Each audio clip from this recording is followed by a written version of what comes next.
भ्रष्टाचार को लेकर हमारा बिल्कुल स्पष्ट मत है। हमारी नीति बिल्कुल जीरो टॉलरेंस की है। किसी भी कीमत पर देवभूमि में भ्रष्टाचार स्वीकार नहीं किया जाएगा।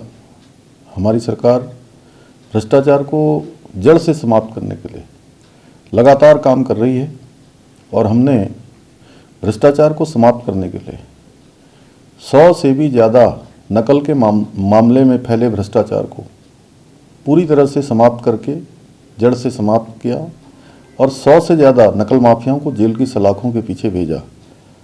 इसके अलावा भ्रष्टाचार के अन्य मामलों में भी 200 से अधिक लोगों को अभी तक 1064 जो हमारा टोल फ्री नंबर है, उस टोल फ्री नंबर पर शिकायत मिलने पर गिरफ्तार किया गया।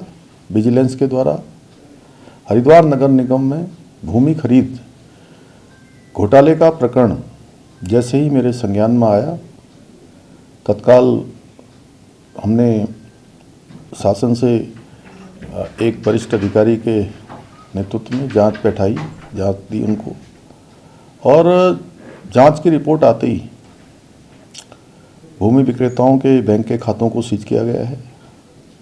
कई अन्य कर्मचारी जो इसमें संलिप्त पाए गए हैं प्रारंभिक रिपोर्ट में, उन सभी को सस्पेंड किया गया है। जांच रिपोर्ट प्राप्त होने पर उसकी समीक्षा की गई और समीक्षा करने पर तत्कालीन नगर आयुक्त, तत्कालीन जिलाधिकारी और प्रशासक सहित 7 लोगों को आज निलंबित करते हुए पूरा प्रकरण विस्तृत जांच के लिए विजिलेंस को सौंप दिया है। हम ये सुनिश्चित करेंगे कि जो नगर निगम का पैसा है वो पैसा सरकारी खाते में वापस आए।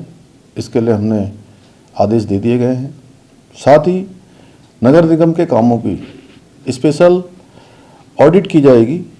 यदि कोई अन्य अनियमितता भी हुई है तो वह भी पकड़ में आएगी और उस पर भी आगे कार्रवाई की जाएगी। हमारा स्पष्ट मत है, देवभूमि में किसी भी कीमत पर भ्रष्टाचार को बर्दाश्त नहीं किया जाएगा। जनता को स्वच्छ एवं पारदर्शी शासन मिले, व्यवस्थाएं मिले, इसके लिए हम प्रतिबद्ध हैं, संकल्पबद्ध हैं। आदरणीय प्रधानमंत्री जी का जो बाबा केदार की भूमि से उन्होंने पूरे उत्तराखंड वासियों को और देशवासियों को संदेश दिया था, उनके मुख से शब्द निकले थे बाबा केदार के धाम में कि 21वीं सदी का तीसरा दशक उत्तराखंड का दशक होगा। हम आदरणीय प्रधानमंत्री जी के उक्त कथनों को साकार करने के लिए निरंतर प्रयास कर रहे हैं। उसके लिए स्वच्छ एवं पारदर्शी व्यवस्था स्थापित करेंगे और उत्तराखंड को भ्रष्टाचार मुक्त करेंगे।